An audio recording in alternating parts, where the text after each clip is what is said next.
Phantasmagoria.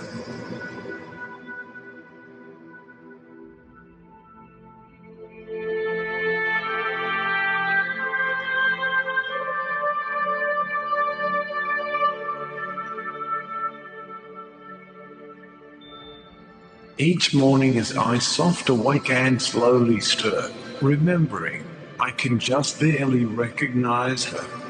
Even as I rub my eyes, in their own reflection, she becomes but a shadowy recollection, although a most pleasant and enlivening one, as my day begins anew with star set and sun.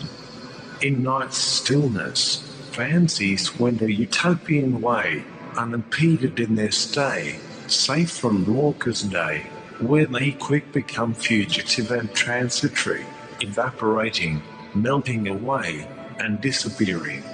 I didn't even catch her name clearly, yet I know that I love her dearly. How could I not? For I've created her in the most perfect, loving image. She's a dream, ephemeral and transient. As the morning wears on, she's still with me, in part, although but the faintest glimmer of being in my heart, a mere shadow of evanescence, but for love's sake, of the fading impression I felt at daybreak. As the day grows on to noon in its brightness, my remembrance of her dims into vagueness. By late afternoon, I lament, she's but a whisper near nothingness, further vanishing away, yet I still can feel a temporary presence of her joyous but fleeting fulfillment present, as if she had somehow snuggled into my being. Oh, for the deep clarity of the silent night, when our being mirrors the stars and the moonlight. She has merged into me, though short-lived by day, impermanent, but who is she? What wrote away? Well, she seems to be every woman I've known, yet none in particular, plus ones that I've grown. Even now I'm having trouble rebuilding her. It's so hazy now. If only I could recall.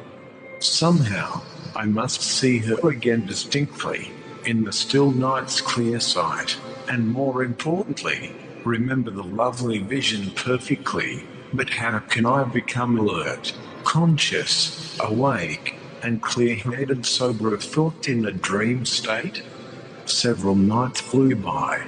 I didn't dream of her, but then, just out of the silver moonlight, a light, on one rare intoxicatingly drowsy night, I saw her again, and I lived and loved along with her as if tomorrow never was, would never be. However, all too soon the dreaded morrow broke, and there in the light she waned, lost to me again. Although she was so vivid and intense, in sense, she faded to a familiar evanescence, but I managed to write down her fleeting description, and by that evening ringing chime her depiction was all I had left, a faint but fine impression. Though her representation was wont to wither fast, I was now able to quick resurrect the past, using my hasty and foggy written description, even though it was made in an all too sleepy shade.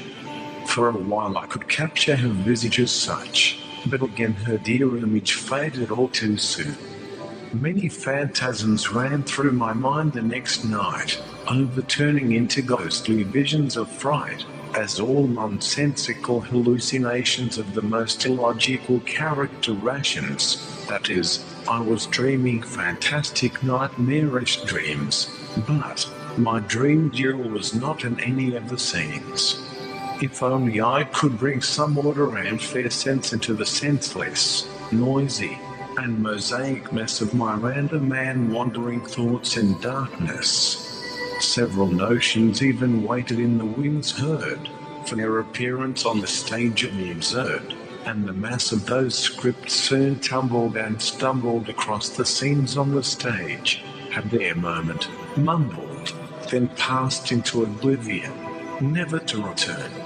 I saw them all pass by, as the lone spectator, and since a good part of my mind was out of life, found nothing unusual in the chaotic strife, and therefore had believed it all to be quite real. The weeks crawled by, and I don't believe I saw her, but if I did I must have forgotten the bond. However, our love continued to live on and on, as the romantic idea painted in me fond. I'd an inspiration for a presentation. If she wasn't going to show up on this station, why couldn't I conjure her up through imagination? It took many days of meditative practice. I went to bed relaxed, after a nice warm bath, and thus easily discarded all the day's chaff. I then reviewed and read out the script in my mind, going over it and over it many times. Control your dreams, static going automatic. Dreamscapes aren't reality, though they seem to be. You can do anything that you wish in your dream. You can guide and control it. It's only a dream. Tell yourself therein that it is only a dream. Grasp the idea's core and then become lucid. You can do anything. Go anywhere. At will. See or be anyone. Have anything. Bidden. If you can only realize that it is a dream and then direct the dream's contents accordingly. I repeated the words while I tried to picture the most utter and complete blackness of nothingness, and in their eye etched the words rehearsed above, so that they would remain, floating, the only link, as a message to myself after I soft slept, to my normally unbelieving dreaming self, the drowsy mind that seldom questions in logic, the mind that interprets dreams so literally, because they all do seem so real, internally, which is because the model employed in dreams is the same model that's used when we're awake. I looked forward to the night, with anticipation, wondering if dream images were really sharp, clear, and distinct, or vague, as in their remembrance. Soon I would know the answer. It's only a dream. These were the last echoing words I awake heard before drifting off into the netherworld in which I hoped to script, direct, produce, and star in any narrative that I could then dream up. And there, in my reverie, the inscribed thought that I was dreaming did indeed occur to me. What a revelation it was, a realization. Still, it seemed to be so far-fetched, so amazing, that I hesitated to believe at the time. Why didn't I fully believe it? Virtually, because everything in my dream was very clear, so sharp and colorful, a just perfect image of reality itself in 3 dimensions, an exact match to our actuality itself, a genuine reconstruction of reality. The next night I was again haunted by the strange thought that I was dreaming. I still wasn't convinced, but I took on some cautious control, anyway, so that I could try a harmless experiment. I went down the stairs to the kitchen in my dream, opened up the fridge, and poured some milk on the floor, much as it pained me to do so, though cleanable. As soon as I woke the next morning early, I rushed downstairs, noting the kitchen floor was clean. This gave me confidence. I was making progress toward control. I was learning to detect a dream state. The following night I dreamed again, and took control, realizing that it was all a fabrication. This time I rearranged the wonderful items that were on my bedside table, and when I woke up, they were still in their original positions.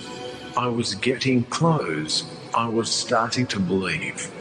I had to be careful, and maybe and perhaps, before doing any crazy things in my dreams, for one must be surely absolutely convinced, beyond uncertainty, that a dream is a dream. lest one fall into harm or become inhibited out of fear of breaking the law or passing away.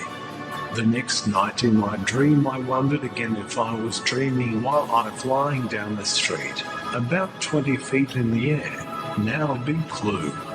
The logical part of my brain fully awoke and said to me, "You were flying down the street 20 feet off the ground. This is impossible. Therefore this must be a dream." I was thus thoroughly and utterly convinced to the core of my being that I was dreaming.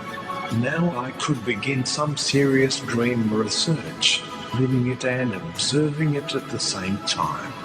Instead of transporting to some paradise, I first wanted to inspect all my surroundings, to minutely analyze the dream's images. So I made a conscious and definite effort to look directly at everything in the scene. As I flew through my neighborhood, out of body, I looked closely at each house, yard, plant, and construct, and saw that every part was perfectly in place, every shingle and nail, each blade of grass distinct, every leaf and branch vivid, all as ought to be. In fact, every fine detail, including color and odor, identical to that of real life, indistinguishable from it. What a discovery! I flew high, low, and far in this second world. The reconstruction of my street was finally perfect. No wonder the dreams seem real. They practically are.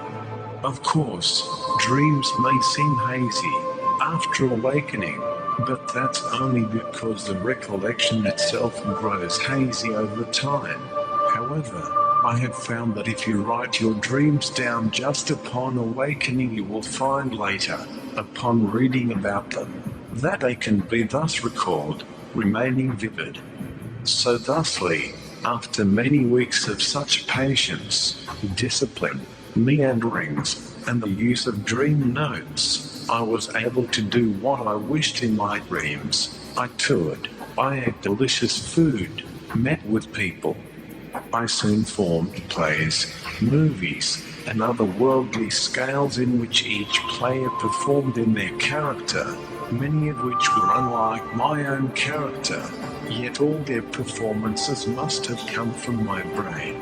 And fine scene after created scene rolled by in 3D cinemascope and Technicolor. I could now near do anything that a god could do. However, it was time to find the phantasma who'd initiated my quest in the first place. She came easily into my nightly vision. I loved her, for she was made wondrous just for me. She was my heart's ideal molded into being. Why should I ever wake? Why indeed? Life is harsh, and I had just stumbled right into heaven on earth. Well, one must wait to live, to make one's dreams come true, and to gain input for further dreams, which in turn give even more desired life upon awakening. We all have to sleep, and must do so every night. Why waste it? It's paradise. It's the perfect world, one in which no debts are owed, where power awaits, where you can have a second life there on offer.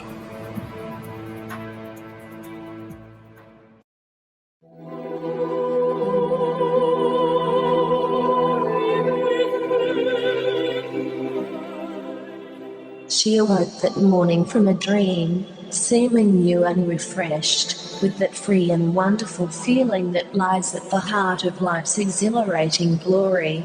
But soon the old waves of stifling reality swept on toward her, like an approaching sickness, smothering her in the dread of another hopeless day. Amidst the ruins of anxiety and depression, was like a doomed ship drifting in the storm's aftermath, under a cold moon, pale and wan, her sails tattered and torn before the relentless wind of existence. Her dream had seemed so real, so lifelike, but it too had wilted in the heat, like a flourishing flower that had lost its valuable gleam of morning dew.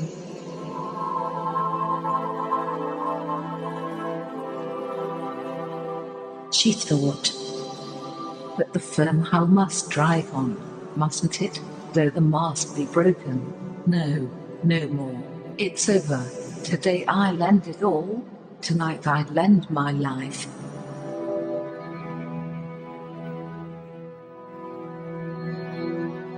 She spent some time planning the finish and the end. Yes, she would scuttle her ship, her car, at the cliffside, and sink within it to the bottom of the sea, our river, really, and drown, with a sigh and a groan, devoured by forces too large to fight against. She drove her car towards the precipice near the bridge. She drove faster, faster. The waters called to her, their cool and refreshing depths invited her in. Come to me, some deathly voice whispered in her ear. Come to me and find everlasting bliss and peace. Come and sleep with me in the endless, boundless night. Let me cover you with my ebon wings in darkness, for it is eternal, infinite, and complete. No, no, not thee. I can't go with thee, not with evil.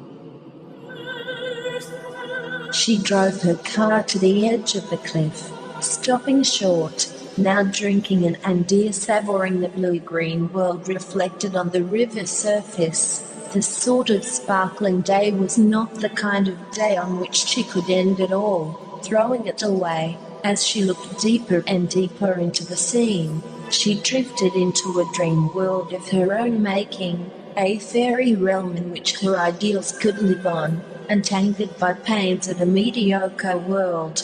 A voice called her, apparitions danced in her head, mythical fantasy worlds, mirages, and legends beckoned to her, seemingly from all directions, and in a voice called to her, the old summoning, the sweet voice of someone like her who she could love. She'd often retreated to this storybook world, but now she would take it much further, plunge into it, live within its splendor, in all her being, therein, residing mostly in that wonder.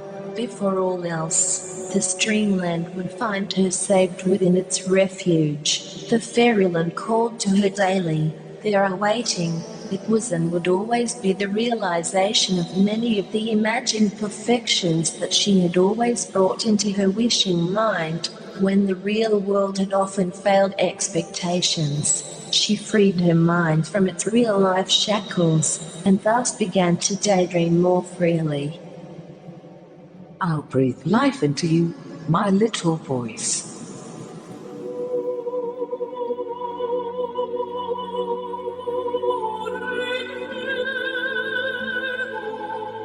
As the noise of consciousness slowly faded away, her imaginary world came into its focus. She could now paint it with the colors of her dreams, creating life much closer to the heart's desire. She felt like a goddess, powered by imagination, being able to create life at will in her dreams. This is when she, thus so inspired, created him. This is when she brought him to life. From her essence, his existence was his own to have, free of strings, and so he knew naught of her as his creator, just that he was in a beautiful, perfect world. She had built him in her soul's best image. She had molded him from her heart's wishes. She fell in love with him, for she could do no other.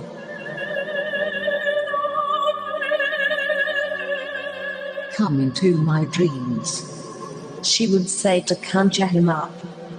Come into my dreams, and then by day I shall be well again. For she was using lines from the romantic poets she'd read. He was a good and decent human being, for how could he be otherwise, with her ideals brought to life in him? He gave fully of himself in life and love, always placing his partner's happiness and fulfillment above his own. Their relationship was driven by love alone, and they celebrated it often in her dreams. She had, at last, found the love that the real world had so often denied her. for she had created a new and better reality. He did feel a bit of sadness at times, too, for she could not totally submerge that part of herself, but it was subdued in him, and so the sadness was used as necessary to enhance the beauty of their love with its sheer contrast and brightness. She gave all that she had to him, watching over him and loving him deeply, utterly, and completely. Nothing could hurt him in this special world. He was impervious to pain, cold, fire, and sickness. Once he was fatally shot in a war, but he didn't die, because it was from her spirit that he drew his life's principle, and of course she had willed him to live on. Another time, he was hit by lightning, but as we have seen, a dream can never die, and so it was that he arose alive and well from the smouldering embers. He never got sick and seldom had a headache. Everyone should have the best in life, and in my world there can be no suffering. Each night he would come, saying, I arise from dreams of thee. Kiss me, my dearest phantasm, and hold me ever dear. Shelter me from the evils and the melancholy of the torturous world. Show me the true meaning of love that the real world has forgotten. Come into my dreams, and then by day I shall be well again. Knowing not that he was her dream image, he never doubted his own existence and happiness. When she didn't think of him or when she slept, he disappeared, temporarily, until she awoke or thought of him again. So when she slept or daydreamed, he existed, and when she was awake and not daydreaming, then he slipped into that oblivion which he only knew as sleep and quiet slumber, the gift of death's kinder brother. He was the day to her night. He arose from her dreams of him, much like the mountain rises from the depths of the valley. Without her, he could not be. Without him, she could not be. The circle was now complete. The link was closed. They had become two locked boxes, each of which contained the other's key. That he only existed as a dream in her mind took nothing away from their relationship, for their love was true, and the feelings were felt as deeply as in the tangible world. Ultimately, it is what we feel that matters, not the source that causes the feeling, for all sensation comes from within. He did wonder, sometimes, about just how good and lucky his life was, about his having almost superpowers at times, but he concluded only that he led a charmed life that had stemmed from an inner happiness that constantly poured forth visions and positive creative images that ever bred good fortune. Indeed he had, for she had given him that power, a power that had come from somewhere within her. He was her twin, yet also her opposite, for somehow she had given him an enthusiasm for life which she didn't seem to fully have herself. He was a reflection of her image, in which his outward vision mirrored her inward hope. Consequently, he blossomed with creativity in art, music, and writing, as she continued to maintain him as both his protector and his inspiration, although, as we have seen, he certainly did seem have free will, for he knew not the source of his creation nor of the tendencies that were placed into him. So they lived in love together, allied and alloyed in the soft metallic night, blending into the golden oneness that love had always promised, but had never before delivered. He was born with the inclination of goodness, so she never had to possess or demand from him. Life blossomed now, and some of this exuberance did indeed surface and show itself back in her real world, but in the end she still found her waking life to be the cold, harsh reality that it had always been. So she called him back to her dreams, again and again. Here they were free to love and live fully, their chemistry sending out invitations of love which were soft, sweet, and smiling on the rising air. a fountain spray of liquid love, mystified, filling the scene with the vaporous perfume of its well-being everywhere. They were up, warm, and floating on the clouds of dreams. Their passion smoldered like incense, and burned like the candle's flame. They consumed each other often, yet continued to have endless love to give. Their passions always seeming to reach new levels, then expanding even more, building, ever building. She had to attend to events back in the true world, but it really wasn't so bad there anymore, because she knew that she had something to look forward to in her dreams. So she went happily through the motions, feeling better and better as the days went by, but always looking forward to the chance to dream him up again, when she would say softly to herself, "Come to me in my dreams, and then by day I shall be well again. For so the night will more than pay the hopeless longing of the day. Come, as thou camst street 1,000 times, a messenger from radiant climes, and smile on thy new world, and be as kind to others as to me. Or, as thou never camst street in sooth, come now, and let me dream with truth, and part my hair, and kiss my brow, and say, my love, why sufferest thou? Come to me in my dreams, and then by day I shall be well again. For so the night will more than pay the hopeless longing of the day." Matthew Arnold.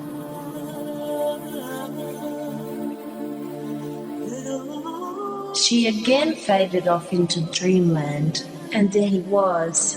Just the sight of him would bring the world to a stop, for she could only concentrate on him. When she looked at him, the birds' song fainted on the moving air, the night breezes stopped in their motion, and the moon's radiance shone no more, for her heart had welled up within and had merged with his own. She felt herself being drawn deeper into this dream of love, in which there was only one overwhelming and all-consuming feeling: glory, peace and unity.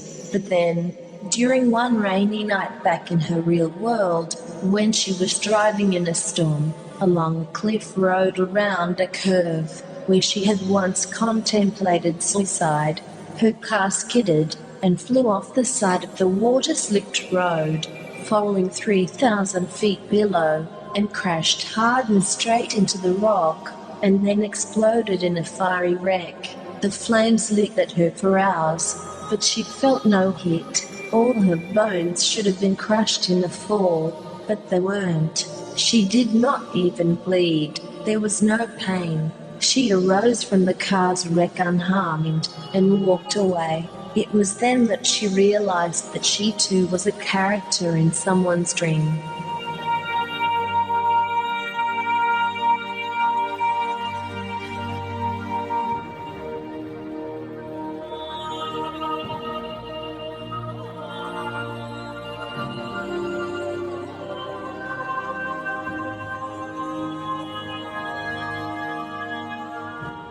She did not even bleed. She was a figment of someone else's imagination.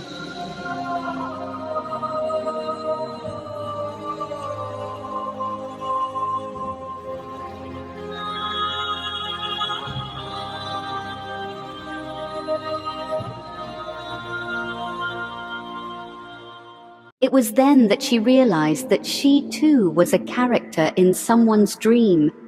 She did not even bleed. She was a figment of someone else's imagination. "Who dreamest me?" she cried to the sky. "Reveal thyself. Who art thou? Who art thou that won't even let me die?" The heavens remained dumb, so she climbed back up towards the road. Back at the top, she again cried, "Who hast made me? Who? Thy image is tainted. Thy DNA is corrupted." Visions of angels appeared in the sky. "You have a question for us?" they asked. "Yes, what sort of being made me to suffer and toil in this sad world?" "It's a lovely and beautiful world," said the angels in a chorus.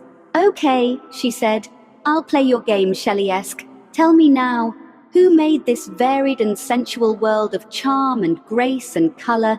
Who gave me intellectual beauty and those rare but beautiful waves of emotions which I have known and enjoyed for their breathtaking meaning and depth?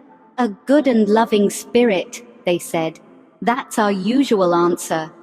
And who gave me freedom to love and live and grow, flowering free and fragile, though beautiful but then withering, faded and forlorn in old age, as an evanescent dream? It was the creator of all life. And who gave me sadness? He did, they answered. And who gave the world hunger, pain, misfortune, sickness, death, worry, and unbearable calamity, which drags us suffering to the grave? He reigns, they said. Give me his name, she asked. Who is he that does not even grant me peace in the grave? For hell awaits me there as a further torture. He rules, the angels replied. His name. I ask but his name, the name of one so cruel. Who is the one that would create man as a precious vessel, quite imperfect, and then destroy this lovely creation by sickness and death in rage? He is the one, they said. Name him, and let him be known for his vengeful name, for in my own fine dreams of a man I allowed no sickness, no pain, all was love and beauty. I outthink this so-called master. Who is he that is the source of my everlasting pain? He does not exist, the angels finally said. Nor does the devil, nor do we. All is simply virtually as it is, and so it ever shall be. There is no why, for that would be purpose. And beings came later, with their whys. There is only how, which is as causeless. It's the way that the universe happens to work. Therefore, all is right with the world. We angels are simply manifestations of your own thoughts. All that is truly real comes from within. Nothing comes from without. There is no creative deity, she asked. There is none. There is only the unconscious luck towards life, which is part and parcel of the universe, co-eternal with it and embodied in it as the principle of movement in all things. It is the connectedness of everything and exists far below the level of atoms. She didn't know whether she was relieved or angry, not having anyone to blame for the state of the world. But whose dream am I? She wondered aloud. Who saved me from death? Another voice now replied, the familiar voice of the man of her dreams. It is I who made thee, my beloved, he said. I dreamt of thee. You are the dream of my dreams. You are my ideal, for your love is so innocent and free. No, she said, it cannot be, for it was I who made thee in my dreams. Yes, as well, he said, but my image was already in you, was it not? Who put it there? It was from that image that you gave birth to mine. But the real story is more like that we have somehow made each other. I may be the day to your night, but you are the reverse to me when I dream of you. I am your opposite twin. Neither of us can exist without the other. I believe it, she said, although there seems to be no initial cause. Very strange, though. I see and dream of you, my dream woman, each night, he whispered. We are indeed two souls, each of which opens the other, she replied. Yes, it is I who made you as you made me, from all that was already inside us. As your twin spirit I arose, given life only by your dreams. Oh, please let me live, for now I sustain you. I protect you and love you as you do the same for me. And now that I love you and want you, I need you. If one of us dies, she said, then the other would perish also? The valley cannot exist without the mountain. There can be no day without the night. There can be no beauty without sadness, no yin without the yang. We are twin opposites, as alike as dawn and dusk in our aspects, reflections, as it were, of each other's image, visions which truly exist in the mind, for all is real in the mind. Day gives birth to night, and then night gives birth to day. That is us, and that is the cycle which created us, within which scheme it was not necessary for either part to come first, as with the chicken and the egg. But we live neither here nor there. Does it matter? Now that we know that we're just dream images, how can we really live and love? We can neither fully live nor completely die where we are. What is deathless is also lifeless, although it is still a beautiful work of art, such as the ideals that we see in a painting. I can be as real as you wish me to be, as can you to me. Some say it's crazy to try and live a dream. Some say it's crazy not to. Join my real world, she said, and I will join yours as well. But your day is my night, and vice versa. How can we meet? We'll meet at twilight, dawn, or dusk, the only time that night and day can touch. I shall come, he said, leaving his dreamland forever and joining hers as her real-life love. She greeted the man of her ideals, saying to him, I have wished you into being. My thoughts of you have colored my actions and have led me to find you in the real world. It was a self-fulfilling prophecy, an example of positive creative imagery. It was indeed, he answered, although here I shall at last know true sadness and death. But also I will experience higher levels of beauty. She said, no longer anxious or depressed. When you're open to beauty, then you become vulnerable to sadness. What I have finally learned the hard way is that they are inseparable in life. Some people lead lives in which they are fat, dumb, and fairly content. Yes, they don't live much, but then again, they don't suffer much either. They're immune to both beauty and sadness. It's like when you're not with me. There is pain when I miss you. But for me, if I had no one to miss, then the pain would be greater. The new light of morning shone in that blessed mood that attends to the quiet intermingling of day and night in the dawn's misty twilight. She came to him during morning twilight. He came to her at evening twilight. In between, they dreamt of each other. Each day forward was born in quiet innocence, as their human hearts tenderly touched, open, vulnerable, and exposed, yet fully alive and beating. Days turned into weeks, as they grew close together in the soft glow that was neither night nor day, but was somewhere in between, in that nether world of half-light dawn or dusk. The morning brimmed with the freshness of life, its beauty spreading far and wide into every root and tendril. Life took wing from the cocoon as caterpillars, having magically transformed into beautiful butterflies. Weeks turned into months. It was a dream within a dream within a dream. Faint images from dim shadows flickered and grew brighter. High noon came and showered its brightness into life's every chamber. Now that they had felt the glory of reality, they would seek it always. From the months a life was made. The afternoon sparkled and spread its gold to every living thing. Years of contentment rolled by. The soft light of evening shone again, as always, in that sacred mood that attends the quiet intermingling of day and night in the twilight of dusk. He came, as usual, saying, I arise from dreams of thee in the first sweet sleep of night, when the winds are breathing low and the stars are shining bright.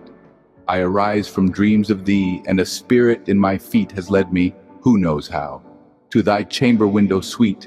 The wandering airs they faint on the dark, the silent stream. The champak odors fail like sweet thoughts in a dream. The nightingale's complaint, it dies upon her heart as I must die on thine. O beloved as thou art, O lift me from the grass. I die, I faint, I fail. Let thy love and kisses rain on my lips and eyelids pale. My cheek is cold and white, alas, my heart beats out loud and fast. O press it close to thine again, where it will break at last.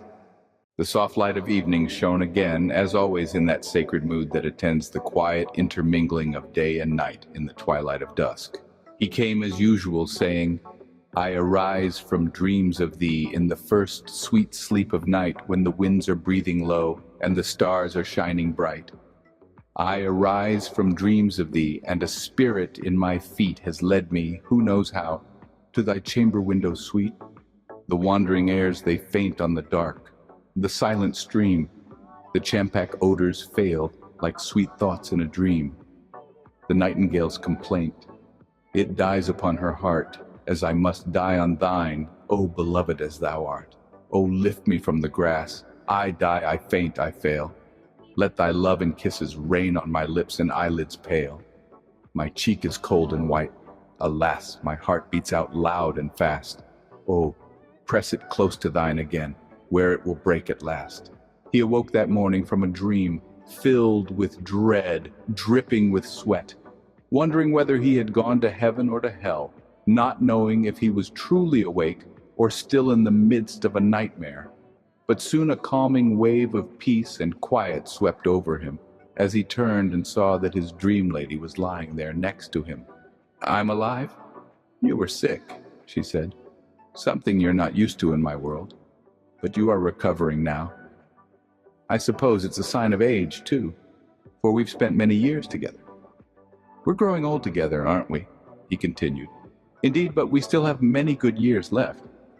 Here, I'll read you something from Wordsworth that he wrote in his later years. What though the radiance which was once so bright be now forever taken from my sight? Though nothing can bring back the hour of splendor in the grass, of glory in the flower, we will grieve not. Rather find strength in what remains behind.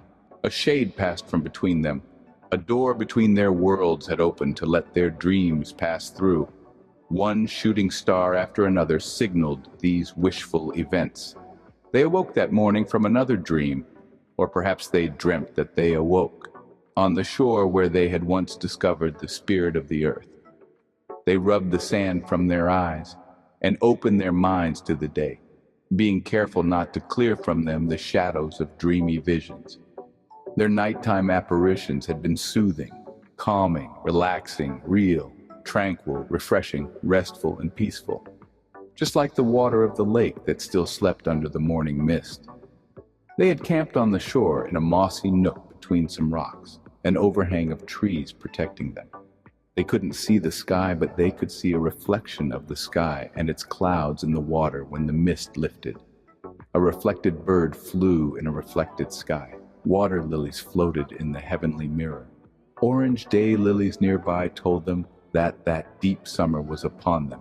Haunting visions poured forth as they looked at the image of the sky and the water. Soft winds rippled the water ever so slightly and blew the branches of the reflected trees. Dreamy visions held them still sleep-eyed. Again their worlds had met at twilight. A lark rose from the water and flew into nothingness. Gossamer threads ran from rock to rock, seemingly attaching them to their dream world. Was it dawn or dusk? In the half-light, it did not matter. Which is real and which is an illusion? She wondered. "Do we sleep or do we dream?" he asked. She answered with a poem.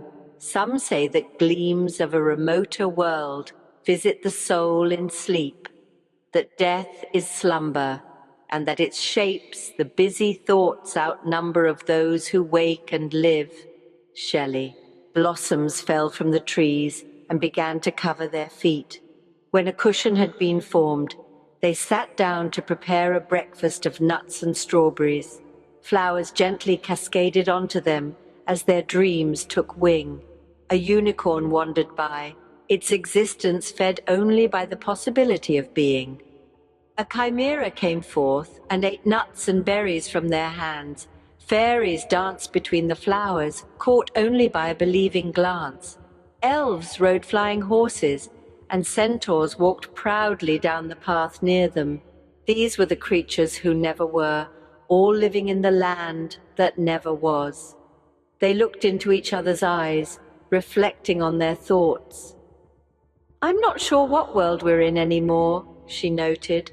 "Nor does it matter very much which side of the looking glass we're on, for we are here. It's as if some ethereal beauty has descended over our thoughts and lent a poetic vision to us, a shadow of some divine perfection. It is wrapped, although a little vague, but I can sense its presence. Here, I look on high. Has some unknown omnipotence unfurled the veil of life and death? Or do I lie and dream, and does the mightier world of sleep spread far around and inaccessibly it circles?" Shelley.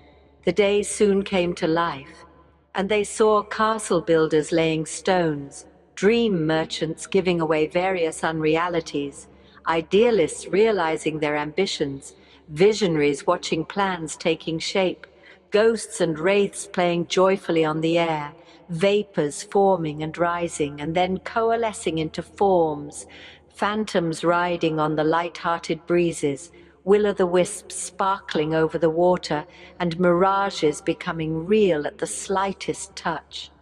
"I am so much enjoying our world," she said. "Here, all things are possible. It is an oasis untouched by oblivion and regret, free from contagion, debt, worry, care, strife, and woe." And so they lived in the clouds, drifted into the land of Nod, resided in Neverland, and made a home in the world of make-believe. Twilight was yet to fall and brooded a while at the shore. They looked at the water and saw therein a reflection of the sunset.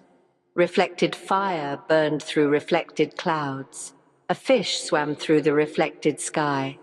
She walked to the water's edge and looked into it, expecting to see her reflection there, but she was surprised and pleased to see his instead. "Come," she said, "look, come here to the shore." He walked down to the water and looked in, seeing not his own reflection, but a reflection of her. "We have merged," he said. "We are one. We will be strong now. We will survive in either world."